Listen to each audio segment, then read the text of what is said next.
Hello friends, this is Puneet Mishra, founder and director Thyosoftech private limited.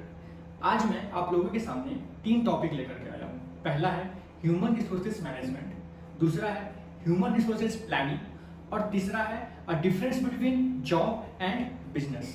तो हम अपने पहले टॉपिक पर आते हैं। हमारा पहला टॉपिक है human resources management. Human resources management को हम एक छोटे से एग्जाम्पल से समझ सकते हैं। जैसे कि हमारे घर का एक मुखिया होता है, एक इम्पॉर्टेंट सबसे सीनियर मेंबर होता है जिसका काम होता है डिसीजन लेना। They are the decision taker और we can say that they are the decision maker.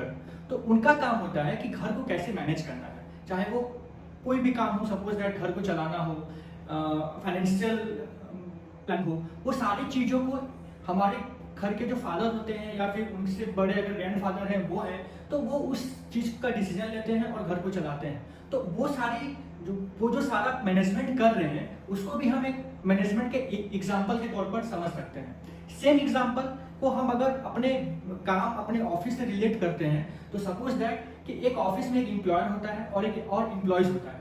Employer का काम होता है एम्प्लॉय को मैनेज करना, एम्प्लॉय को हायर करना और उनसे काम कराना। तो वो जो एम्प्लॉयर है उसको हम एक ह्यूमन रिसोर्सेज मैनेजर बोल सकते हैं, और जो एम्प्लॉयज है वो है जो उस ह्यूमन रिसोर्सेज मैनेजर के डिसीजन पे काम को करते हैं।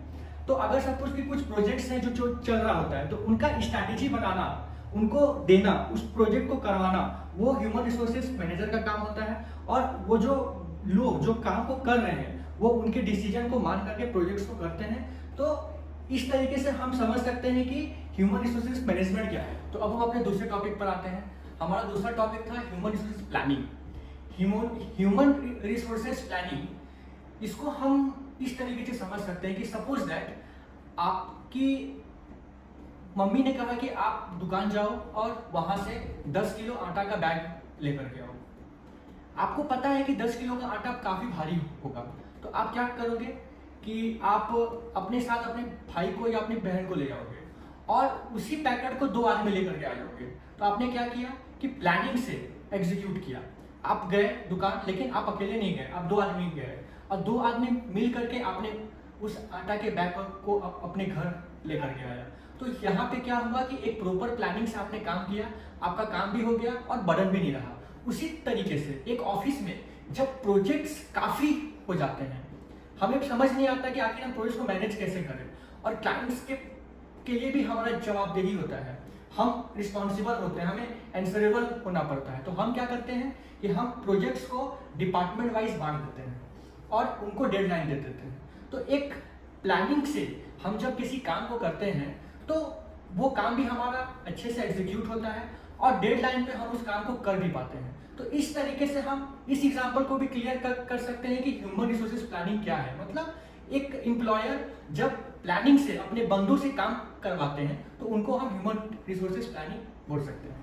अब हमारा तीसरा टॉपिक है जॉब वर्सेस बिजनेस। ये एक सबसे कॉम्प्लिकेटेड सेक्शन है जिसपे काफी दिनों से लोग कंफ्यूज होते हैं कि हम क्या करें, जॉब करें कि बिजनेस करें। मैं ये बिल्कुल भी नहीं बोलता हूँ कि जॉब खराब है या बिजनेस अच्छा है, या बिजनेस खराब है जॉब अच्छा है। दोनों का जरूरत है, क्योंकि अगर मैं अपना एग्जांपल दूं, सपोज दैट कि मैं बिलोंग करता हूं बिहार से, एक ऐसा स्टेट जहां पे माइंड सेट है जॉब, मतलब सरकारी नौकरी। अगर आप सरकारी नौकरी नहीं कर रहे हो इसका मतलब है कि आप सक्सेसफुल नहीं हो। आप कितना भी कमा रहे हो, आपको लोग अस्थायी नहीं समझते हैं, आपको ये नहीं समझते हैं कि वो भी सेटल्ड होगा या फिर सेटल्ड हो सकता है। तो लोग आपको कंफ्यूज करते हैं। एक एक्स्ट्रा प्रेशर आपके ऊपर होता है कि मैं जॉब नहीं कर रहा हूं, मैं बिजनेस कर रहा हूं, मुझे प्रूफ करना है खुद को। प्रूफ तो आपको एज एन एंटरप्रेन्योर हमेशा करना है, लेकिन उसके अलावा भी जिस स्टेट से मैं बिलोंग करता हूं वहां पे एक्स्ट्रा प्रेशर होता है कि मैं अपने आप को कैसे प्रूफ करूं कि नहीं, बिजनेस के जॉब के अलावा भी बिजनेस में काफी स्कोप है। हाँ, एक चीज मैं आपको श्योर करता हूं कि जॉब में आपको कम से कम 5 साल पेशेंस रखना पड़ेगा। आप कोई भी स्टार्टअप करते हैं, कोई भी काम स्टार्ट करते हैं, खुद का स्वरोजगार इसको हम बोल सकते हैं, तो आपको 5 साल ये माइंडसेट लेके चलना होता है कि आपको प्रॉफिट नहीं होने वाला है, आप रेवेन्यू जनरेट नहीं कर सकते हो, आप बस इसी तरह सर्वाइव आपको करना है। 5 साल के बाद जब आप इस स्ट्रगलिंग पीरियड से पार पा जाते हो, जब आप एक नेक्स्ट लेवल पे चले जाते हो, तो वहां आपको ये फील होता है कि आप सिक्योर हो। वहां पे आपको इतने पोर्टफोलियोज मिल जाते हैं, इतने प्रोजेक्ट्स मिल जाते हैं, इतने काम मिल जाते हैं कि आप इजिली सर्वाइव भी कर सकते हो, अपने बंदों को भी मैनेज कर सकते हो और अपने फैमिली को भी एक अच्छा लाइफ दे सकते हो।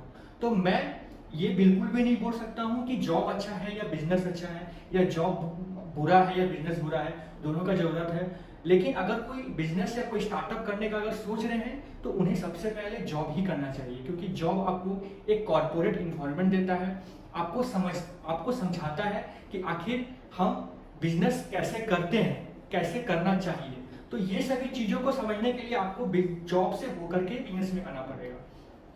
तो होप कि आज का ये 3 टॉपिक में इजीली आपको समझा पाया हूँ। छोटे छोटे फॉर्मेट्स में मैं वीडियोस बनाता हूँ, उतना टाइम में नहीं लेता, लेकिन आशा करता हूँ कि आप हमारे वीडियोस को देखोगे और सपोर्ट करोगे। So please keep supporting, keep watching, और हमारे चैनल को सब्सक्राइब करना बिल्कुल भी नहीं भूलेंगे, और बेल आइकन तो बिल्कुल भी दबाना नहीं भूलेंगे। Thank you so much.